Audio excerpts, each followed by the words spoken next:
Hi everyone, this is the book club on the effect book.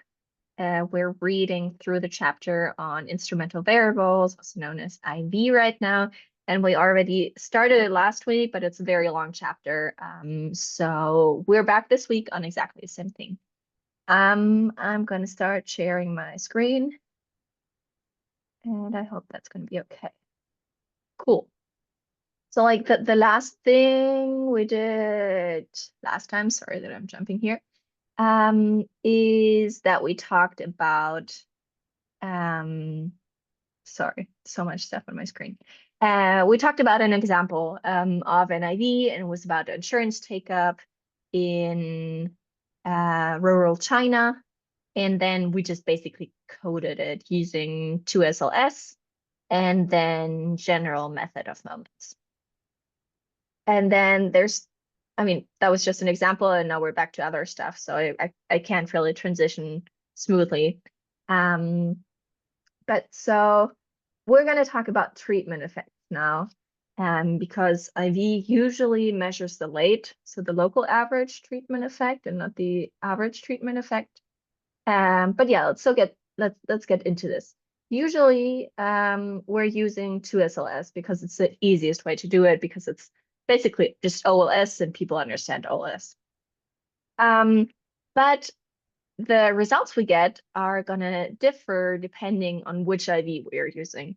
So let's say we're using a weather IV, which is being used a lot, or yeah, just a lot. And then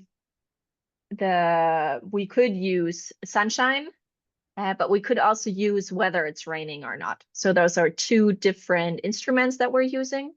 So the effect that we're going to get is going to differ depending on which instrument we're choosing.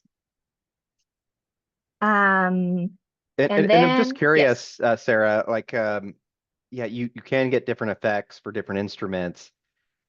How is that handled in your world, right? Especially if those differences are material. Well, I guess we talk about Yeah. that later in the chapter, right? I'm kind of fast forwarding. I'm trying to remember now, where you combine multiple instruments together and you kind of come up with some sort of average between the two, right? Yeah, so you can do that. So I don't know how it is for you. For econ, we're usually just looking for a sign and significance. So as long as they're still in the same direction, we're usually good to go. Okay. So you might settle for the one that you think is describing it the best, and then in robustness checks, you're going to say, but hey, I Yeah. tried using a different instrument and it still holds. Um, because generally, I feel like we're just trying to show that there is some causal connection, but we don't care how big it is. But that's just my 2 cents on it. I don't know how other people do it. I think later on we're going to also talk about just throwing a lot of instruments on things and then seeing what sticks. That's also an option. Yeah. I don't know. How And would you do it? I'm just curious. I don't know. I haven't really used instrumental variables in practice. Okay. And I know that's obviously like pretty important in your field. So yeah, just wanted your take on it. Yeah. All right. And then there's this other thing that people who are more affected, they get higher weights. So let's talk about my recent research. I'm checking out what weather does to voter turnout. So basically, when it rains, then people are not going to show up for voting. But people who are voting by mail, they don't care whether it's raining or not. So they're not going to be affected at all, and they're going to get really low weights, which I don't know, it's in some sort of way you kind of want that because you're not measuring their effect, right? But on the other hand, the problem is that then things get mixed up, right? Because you get those different weights for people who are affected more. Like some people are going to take that as 50% of their decision on whether they're going to go vote or not. And some people are just going to take that as 10% of their decision. So they're going to be affected more or less. And that's a problem. Um, and to be able to talk about this, let's talk about terminology. We already had this last week, but let's just do a quick recap. So we have the compliers. those are the people where the effect is in the expected direction. So we have a positive weight and it's larger than 0, right? So if we're talking about the weather effect on turnout, those are people who are like, ugh, this weather is not so great. I have to walk. I'm not going to go. Or at least it's going to decrease their probability of going. Then we have always takers or never takers who are completely unaffected by the instrument. Like I said, voters who vote by mail, or let's say politicians, they're probably always going to vote because that's just kind of a sign they want to send out. So we can't measure anything on them, and it's something we really need to have in mind, that we're not measuring an effect for the overall population, but just for those other people. And then we have a problem because there's defiers, and their effect is in the exact opposite direction of what we would expect. So those might be people who actually like the rain and they enjoy jumping into puddles. So when it's raining, they're actually more likely to go vote. Or maybe there are people who have other plans on Sundays, but they depend on it being sunny, or on Tuesdays. Sorry, you guys vote on Tuesdays. And Yep. then they can't have those plans because it's raining. So like, okay, well, might as well go vote. Actually, Ashley's in Canada. I don't know if Tuesdays are the day there or not. It is not the day. Are varied. Okay. But yes, yeah, in the US it's always Tuesday. Yeah. Yeah, it's wild. Um, so the problem is that we have these negative weights, and that's not good at all for any of our assumptions, and especially for interpreting what we get there, because they're going in the other way. So if we have half compliers, half defiers, and they weigh up each other, then we get no effect at all, even though there actually is an effect there.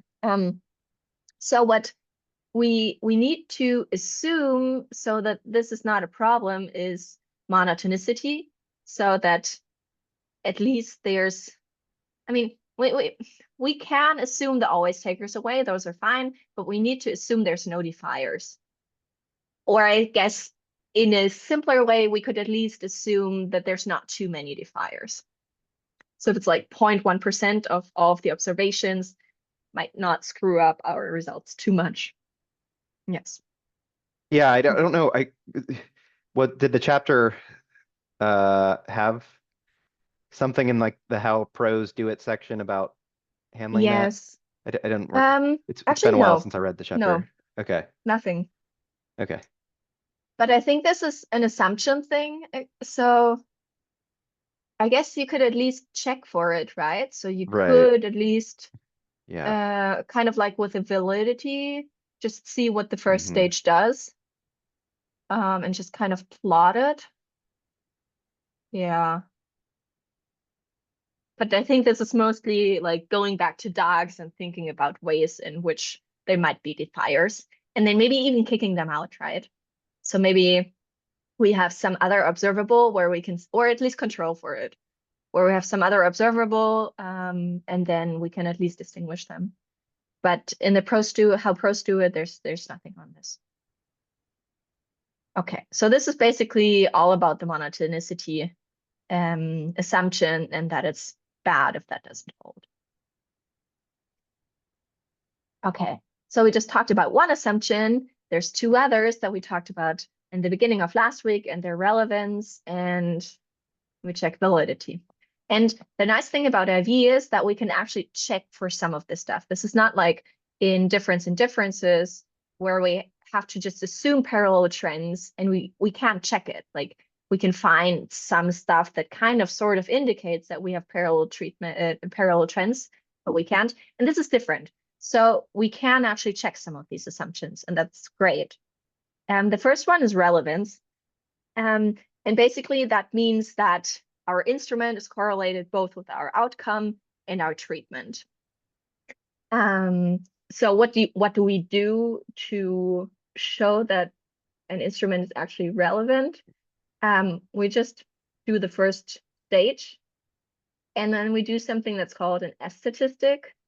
So this comes with Fixest, which I feel like is the easiest way to go for IV, but it also comes with other packages. So if you're doing an IV, there's usually some sort of F statistic. So you estimate the first stage, then you do a joint F test on all of the instruments. Usually it's just going to be one instrument. And then you get the F statistic. So now you have a number. That's great, but you need to do something with it. And there's not really a cutoff. So the bigger it is, the less bias you have, because I don't know. So I wrote this down. I don't really remember what this means, because you have some random correlation between Z and the error term at all times. So if it's bigger, then you have less of that random correlation, I guess. And there are some rules of thumb. So it should be larger than 10 if you have one instrument. And then if you have more instruments, it doesn't have to be larger than that. But basically, there was this paper that tried to show, like, if your F statistic is so and so high, how high your bias is going to be. And in econ, anything above 10 is accepted, and anything that's above 1,000 seems weird. Like there's probably something wrong with it.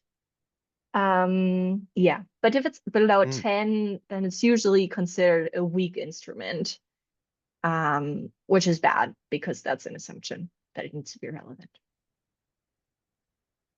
Okay, so that's the relevance, really easy to test for. And that's also something that, at least in econ, is always reported. If you have an IV and you're showing the results, you're also always reporting on the F statistic. Okay, let's go to validity. What is validity again? Basically, it means we don't have any backdoor between our instrument and our outcome that's not going through our treatment. I'm just gonna, yeah. So basically, it means that we don't have so this is our instrument, this is our treatment, this is our outcome Y, and then validity basically means that A and B are either controlled for or don't exist. Sorry.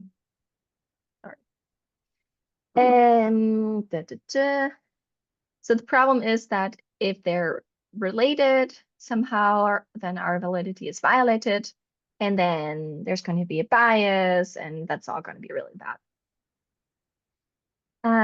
So what we can do to kind of check for validity and make sure it's okay, we can do the second stage and then include the instrument as a control. And the instrument shouldn't do anything at this stage if it's like a good instrument. It shouldn't have any effect.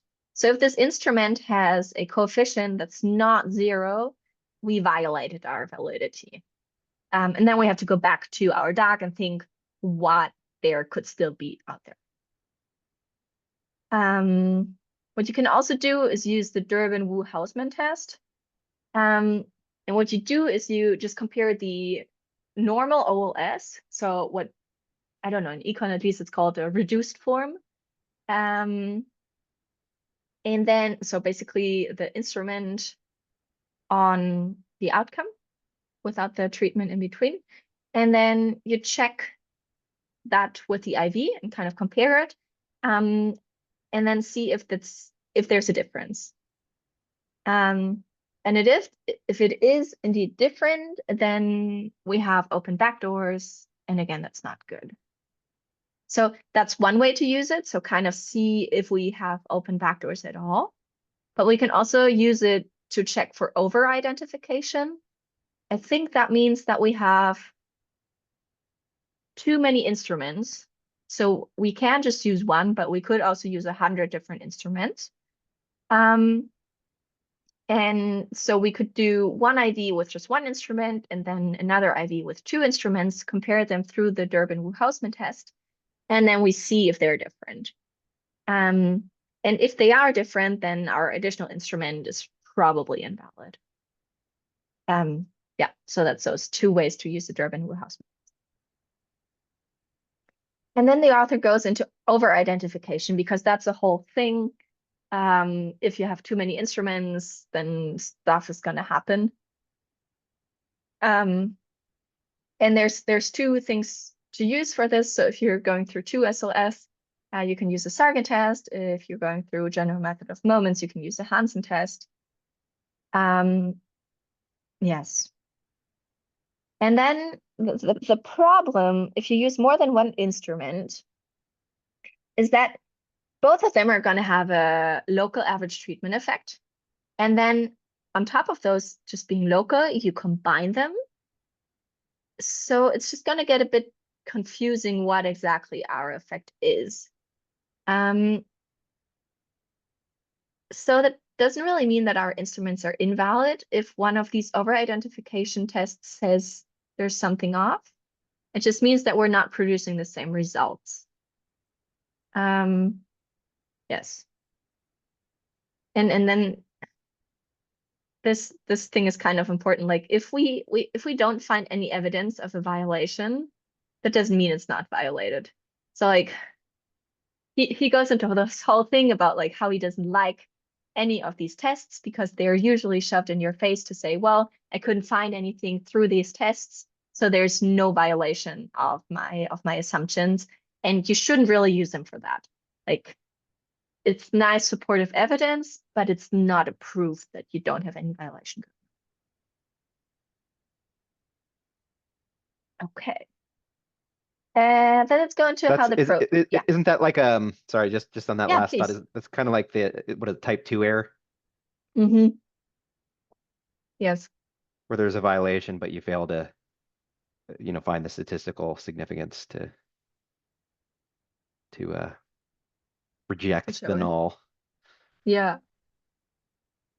I mean, I think because of this, half of the book is about DAGs, right? Because you have to think about what could in theory be going on, so that you always have this in mind, that it's not just about the statistical tests, but it's also about just logical reasoning.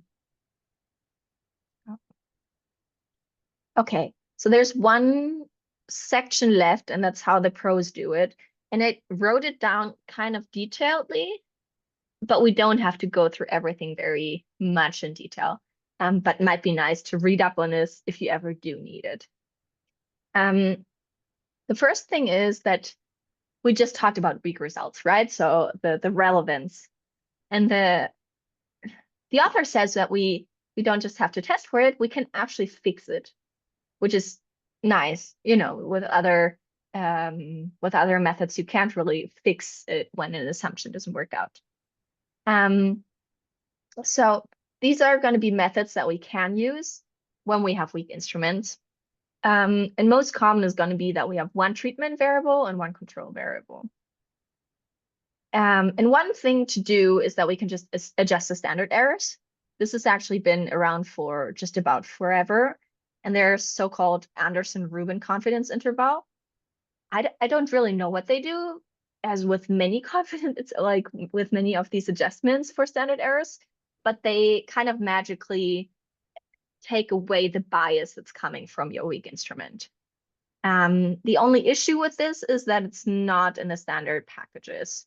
So I checked for this today, and there's been a request in like 2020 or so for the fix this package. And the author said, yes, it might be nice to have it, but I just don't have the time for this. So maybe in 10 years it's going to be around because somebody would actually try to implement it. Yeah.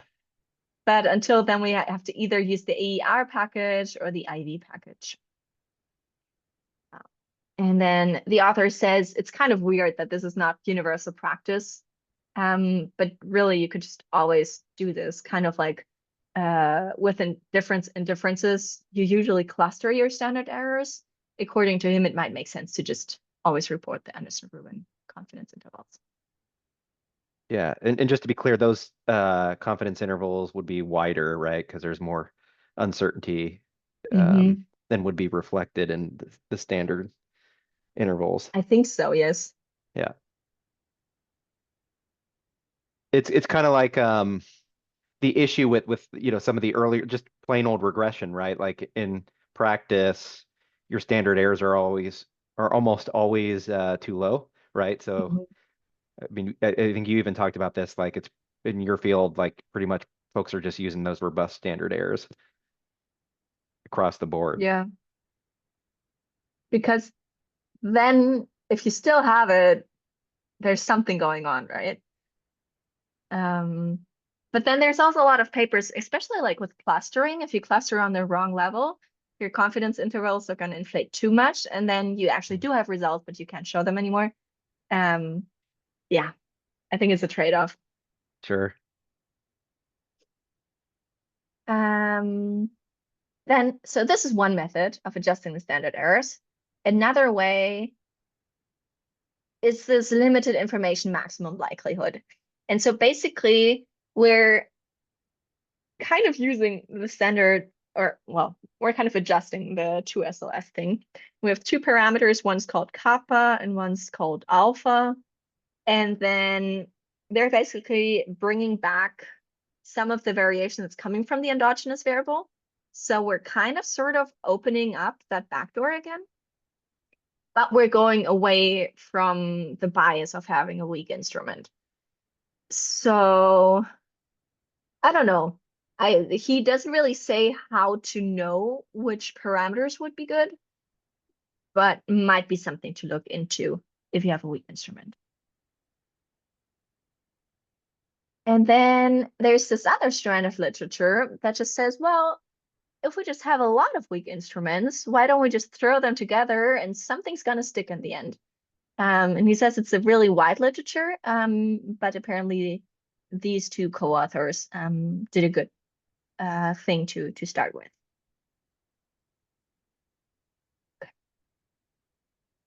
Go back, or let's move on to late, so the local average treatment effect. That's not really always what we want, right? Because we don't want to have it just locally for those people who are affected the most, but we kind of want to have the effect for everybody because that's what we're interested in. Yes. So there's a couple of different ways to go with this. And to be completely honest, I haven't understood all of it. So I'm just going to brush through it, but if you feel free to interrupt at any point of time.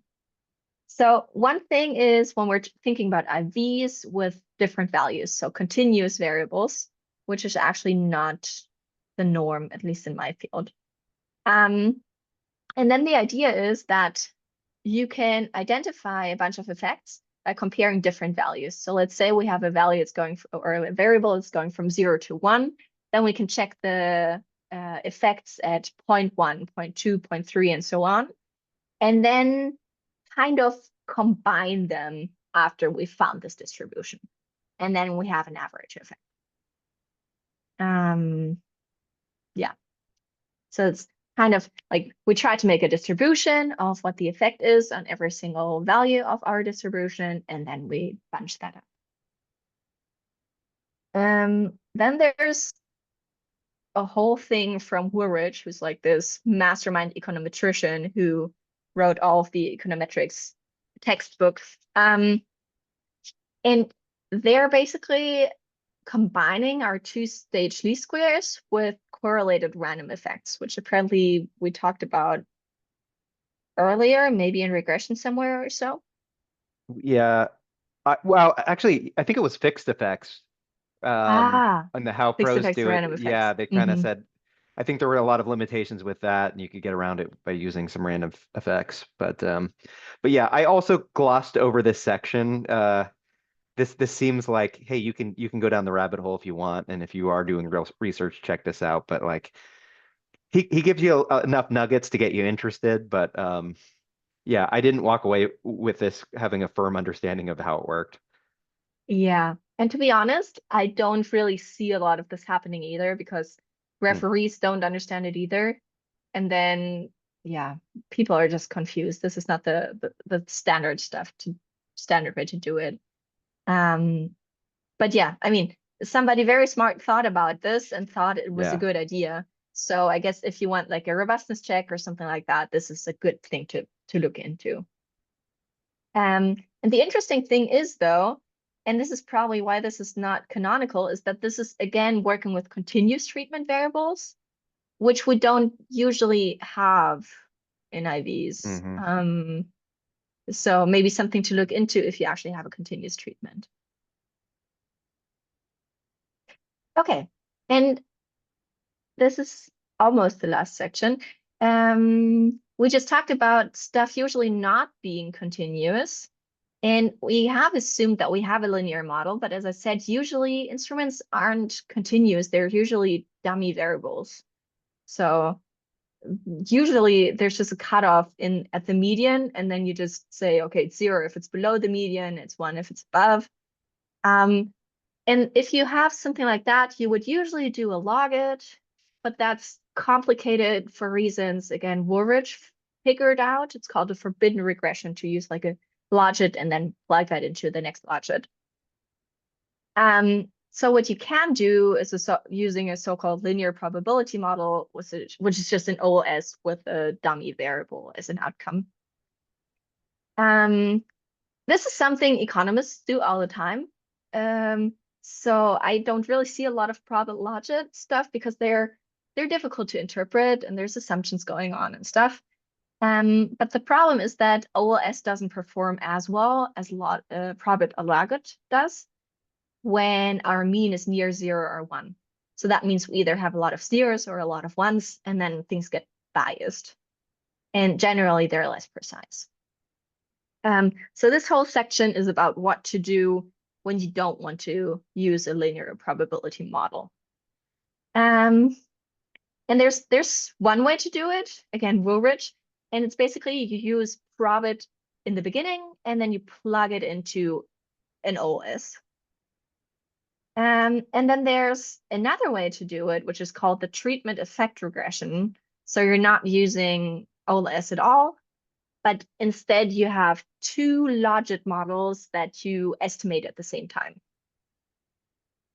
No, sorry, probit first stage, linear second stage, but you estimate them at the same time. So kind of similar to the first one, but at the same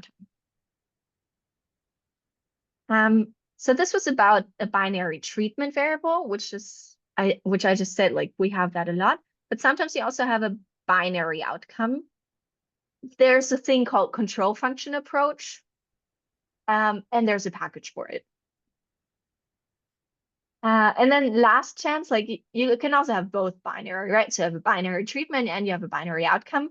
And then there's something called a bivariate probit.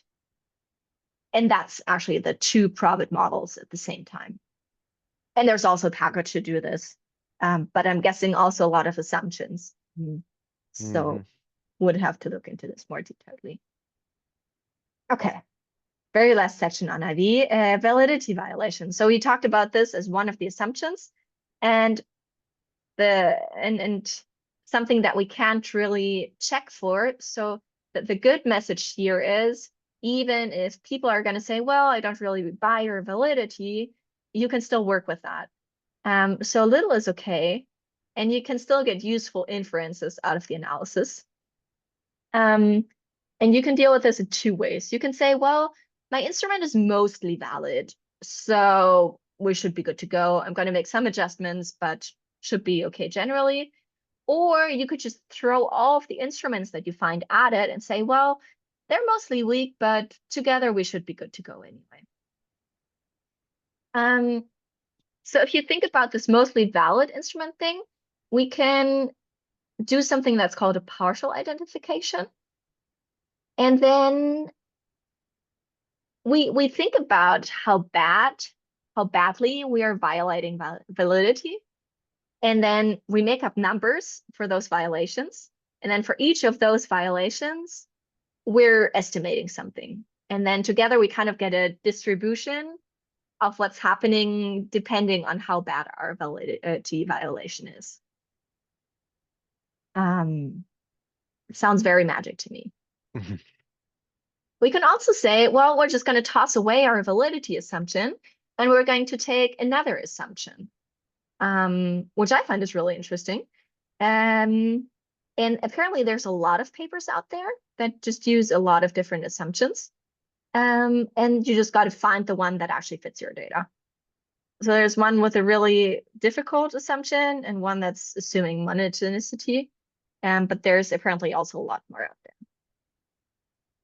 Okay, so as I said, we can either say, well, my instrument's mostly valid, so we should be good to go, or we can just throw everything that we have at it. And talking about instruments, this is usually the case that we can have a lot of different subcomponents. So let's talk about good weather. That could be like, it could be raining. That could be the humidity is really bad. We could be talking about sunshine. We could be talking about wind. We could be talking about thunderstorms.